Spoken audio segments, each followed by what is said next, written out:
we're going to talk about how the dragons attack each other.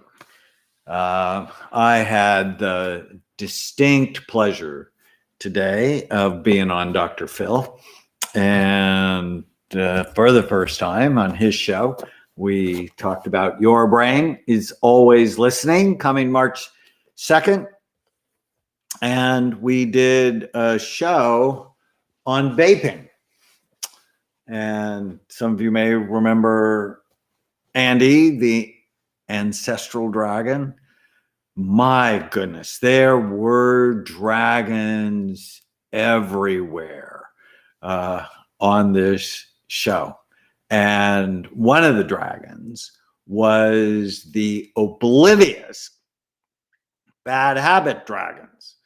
There was a mom who in the past had struggled with addictions. I'm not going to give it away. But just vaping had hijacked her brain. And she was in denial. And, you know, one of the questions you should always ask, is vaping good for the brain or bad for it? I'd actually done a program with the Dr. Oz show, and we scanned Dr. Oz while he was vaping caffeine. You can vape most anything. Marijuana, nicotine are the most common, but the vaping activated his visual cortex.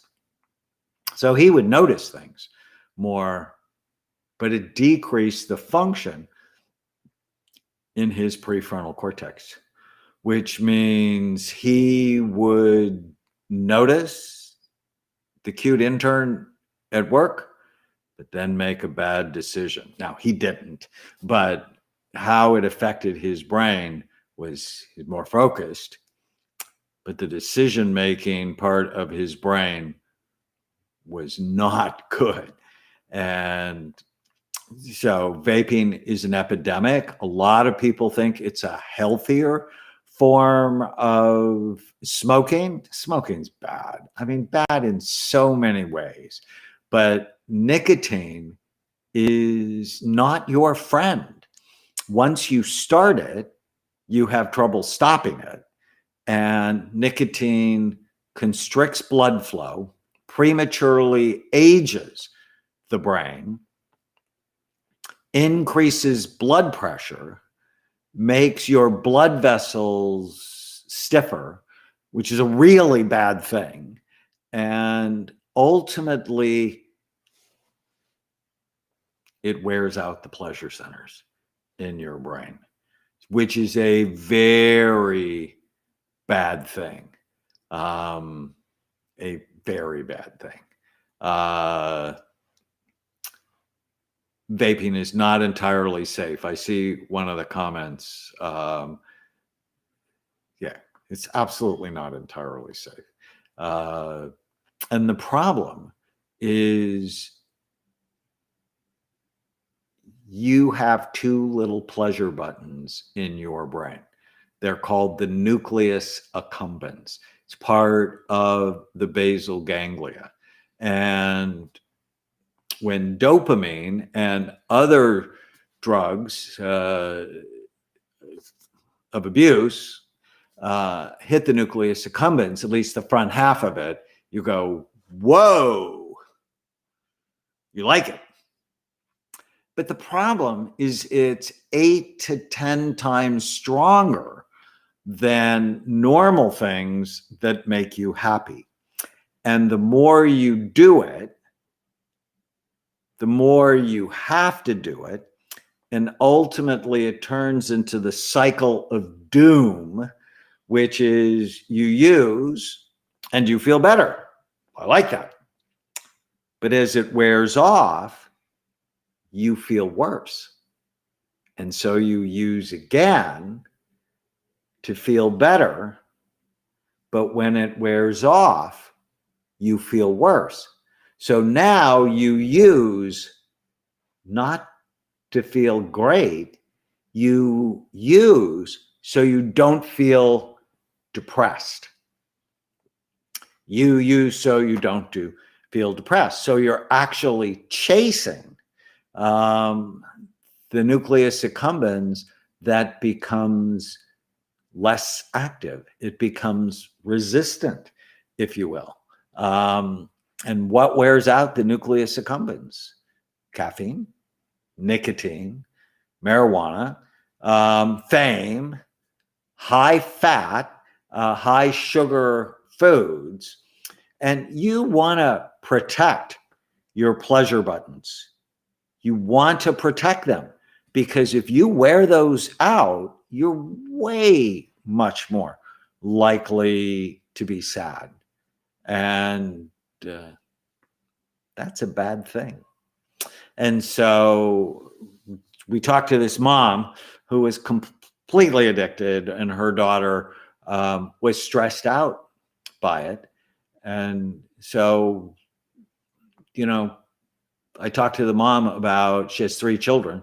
I'm like, what are you modeling for the kids? Are you modeling health, or are you modeling illness? And she's completely modeling illness. Children don't do what you tell them to do.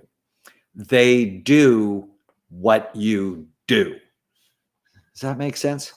And then we talked to this family where a 20-year-old was trying to become a YouTube influencer, but wasn't working very hard at it, and had 8 jobs in the last year. And as I looked at the dragons, I've been doing a lot on the dragons, that the mom, because she was a single mom for a long time, felt guilty. So she had the should and shaming dragon. She also had the responsible dragon, which meant she was doing way too much for this 20-year-old kid. And when the should and shaming dragon combine with the responsible dragon, you become the enabler dragon. And she enabled him to really not grow up. And he ended up with this special, spoiled, and entitled dragon, where he sort of thinks people should take care of him. And it's why over at Amen University, we just became the exclusive worldwide distributors for Parenting with Love and Logic. That'll teach you not to raise entitled children. It'll teach you to raise responsible children. So if you go to loveandlogic.com, you can learn all about that. But it was fun to have Dr. Phil help me explain how the dragons interact with families. And those of you who think vaping's just no big deal, try to stop.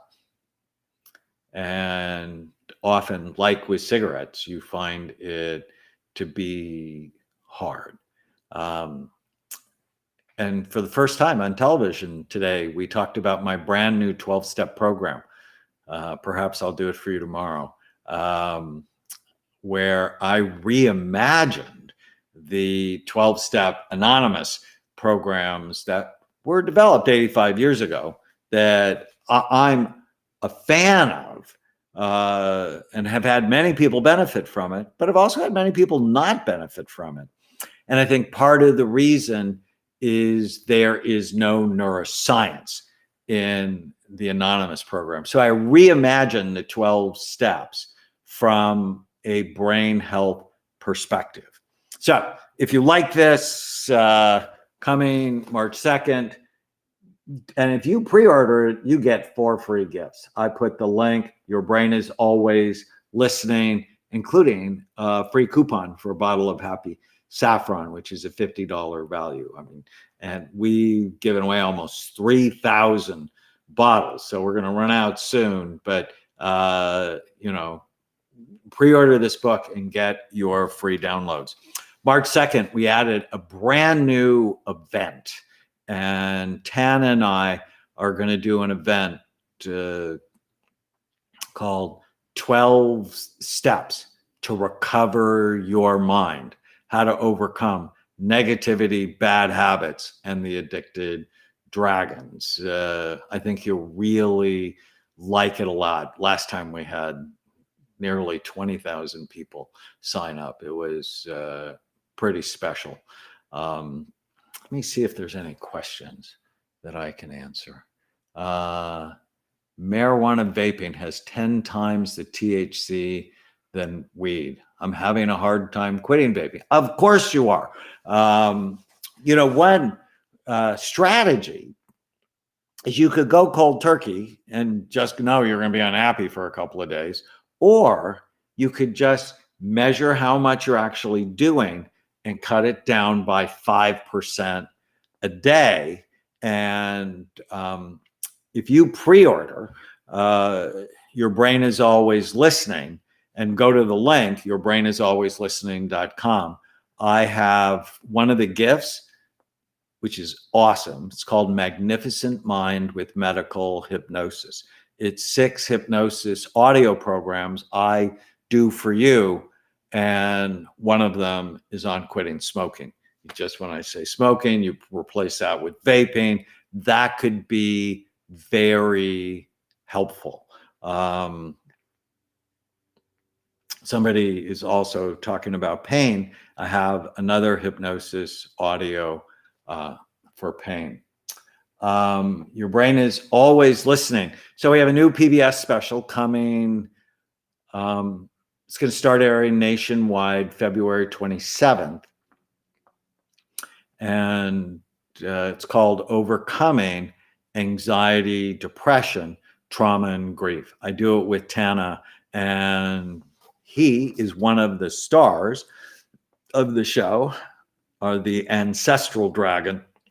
We're going to talk about the anxious dragon, the wounded dragon, the grief and loss dragon, the hopeless and helpless dragon, and the ancestral dragon. It's a fun show. We have a couple of great guests. All right. Well, I wish you a vape-free evening. Take great care of your brain. One more thought. I was talking to my sleep doctor today, Shane Criado, and Dr. Criado, I said, hey, impact of vaping and nicotine on sleep. Said it ruins REM sleep. And that's the kind of restorative sleep that is so important. Somebody's asking, is it common to have multiple dragons? Yes, actually, the average number, go to knowyourdragons.com. And the average number out of the 13 dragons is for people to have 6. So Tana has 10. And when she wrote The Relentless Courage of a Scared Child, read that. You'll totally figure out why she had 10. It's available now on Amazon. And of the 77 reviews, 4.8 on a scale of 5 stars. So I'm so proud of her. She is awesome. So event March 2nd. We'll make an announcement soon, like tomorrow or the next day. And you can pre-order the book now and get Happy Saffron, the hypnosis audios, all sorts of other things. All right, everybody. Have a great night.